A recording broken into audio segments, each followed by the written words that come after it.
Salut! Aujourd'hui, nous allons parler sur les bienfaits de l'exercice physique.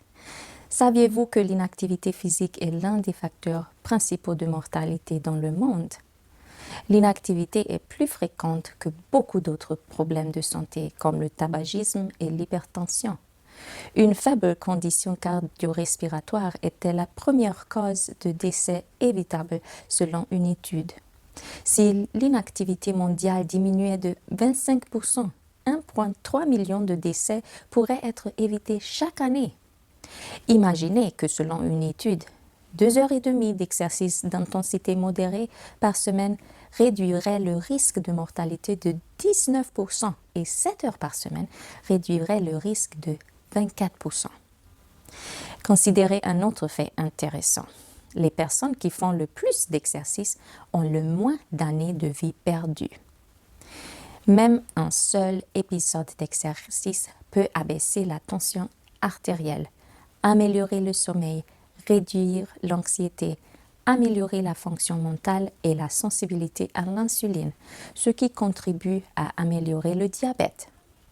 Quelques jours ou quelques semaines après avoir commencé l'exercice, régulièrement, le risque de maladie commence à diminuer et la fonction physique s'améliore. L'activité physique réduit le risque de plusieurs maladies, notamment la démence, le poids excessif, les cancers du côlon, du sein, de la prostate, de l'endomètre, de l'esophague, des reins, des poumons et de l'estomac. L'exercice réduit également le risque de maladies chroniques, notamment le diabète de type 2, l'arthrose, l'ostéoporose et l'hypertension artérielle.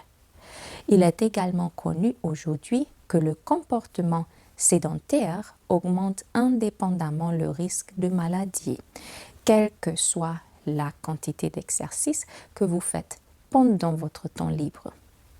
Une étude a révélé que regarder la télévision pour une longue durée en étant assis augmente le risque de mourir de quelque cause que ce soit, même chez ceux qui font 7 heures d'exercice par semaine.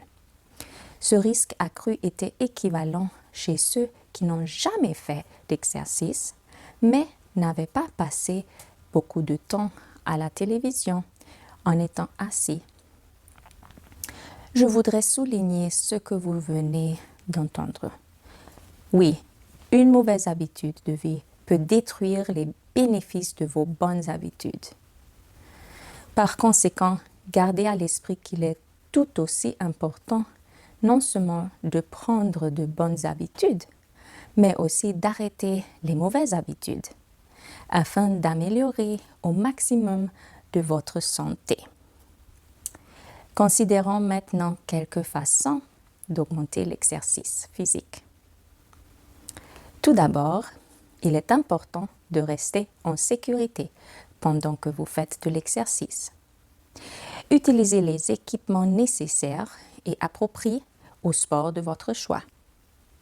Choisissez une activité que vous aimez. Cela vous aidera à vous y tenir plus facilement. Un exercice simple et efficace que presque tous peuvent facilement pratiquer, c'est la marche. Le matin ou l'après-midi, vers le coucher du soleil, il est agréable de passer du temps dans la nature en marchant. Prenez une longue marche. Si vous n'avez pas été actif pendant un certain temps, assurez-vous de commencer lentement, ce qui signifie que vous devriez commencer avec une intensité plus faible et augmenter progressivement jusqu'à ce que vous puissiez en faire de plus en plus. Assurez-vous que si vous avez une maladie grave ou des symptômes comme un essoufflement ou une douleur thoracique, consultez d'abord votre docteur avant de commencer.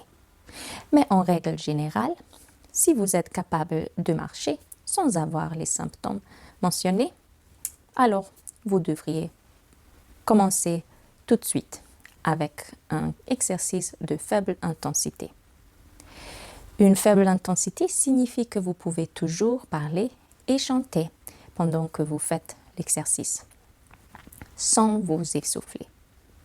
Ensuite, vous pouvez augmenter progressivement l'intensité au fil du temps.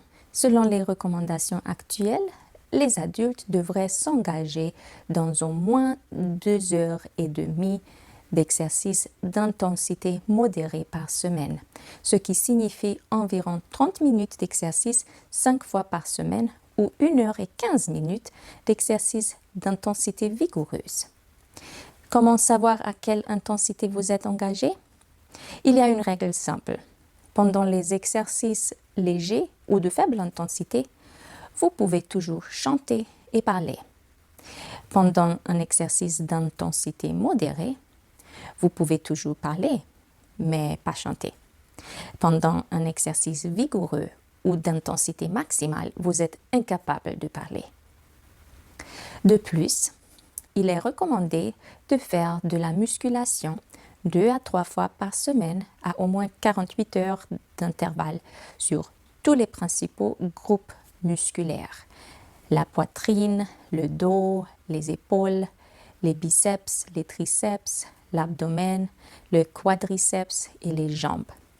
Vous devriez faire 8 à 12 répétitions pour chaque groupe musculaire si vous êtes en assez bonne santé. Cependant, si vous êtes plus âgé ou plutôt frêle, vous devriez faire un peu plus, 10 à 15 répétitions. En plus, les exercices de flexibilité doivent être effectués pendant 10 minutes 2 à 3 fois par semaine, mais vous en tirez le plus grand bénéfice si vous les faites quotidiennement.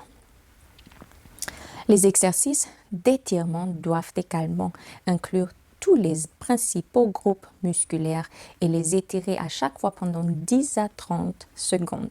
Faire 2 à 4 répétitions pour obtenir un total de 60 secondes d'étirement par groupe musculaire. Ces étirements peuvent vous gêner, mais ils ne devraient pas être douloureux. N'oubliez pas non plus de vous lever le plus souvent possible tout au long de la journée, surtout si vous avez un travail sédentaire. Une façon de le faire est de régler votre horloge pour qu'elle sonne une alarme toutes les heures et à ce moment-là, pensez à vous lever et à vous déplacer pendant quelques minutes.